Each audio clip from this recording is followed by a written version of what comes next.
சொந்தமாக YouTube channel நடத்த வேண்டுமா? நீங்களும் பிரபல ஆங்கர் ஆக வேண்டுமா? உடனே சேருங்கள் Pandey school of journalism. Contact 7388242242.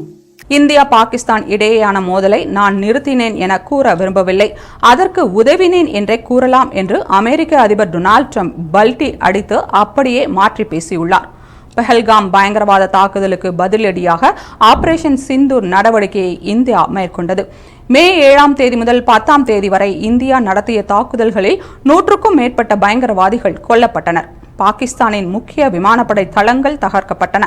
பின்னர் ராணுவ நடவடிக்கை நிறுத்தம் செய்ய வேண்டும் என பாகிஸ்தான் விடுத்த கோரிக்கையை இந்தியா ஏற்றுக்கொண்டது. ஆனால் தான் மத்தியஸ்தம் செய்தே இந்தியா பாகிஸ்தான் மோதலை நிறுத்தியதாகவும் அணு ஆயுத போரை தான் நிறுத்திவிட்டதாகவும் அமெரிக்க அதிபர் டொனால்ட் ட்ரம்ப் முதல் ஆளாக அறிவித்தார். இதற்கு பிறகு தொடர்ந்து ட்ரம்ப் தான் மோதலை நிறுத்தியதாக தம்பட்டம் அடித்ததன் இந்நிலையில் நான் தான் போரை நிறுத்தி செய்தேன் என்று கூறவில்லை என்றும் ட்ரம்ப் மாற்றி பேசியுள்ளார். கத்தார் தலைநகர் தோஹாவில் அமெரிக்க ராணுவ வீரர்கள் மத்தியில் ட்ரம்ப் பேசுகையில், இந்தியா பாகிஸ்தான் இடையே நான் தான் போர் நிறுத்தம் செய்தேன் என்று கூற விரும்பவில்லை, ஆனால் பிரச்சனையை குறைக்க உதவி செய்தேன். 1000 ஆண்டுகளுக்கு பிரச்சனைக்கு இன்னும் எத்தனை ஆண்டுகள் போரிடுவீர்கள்?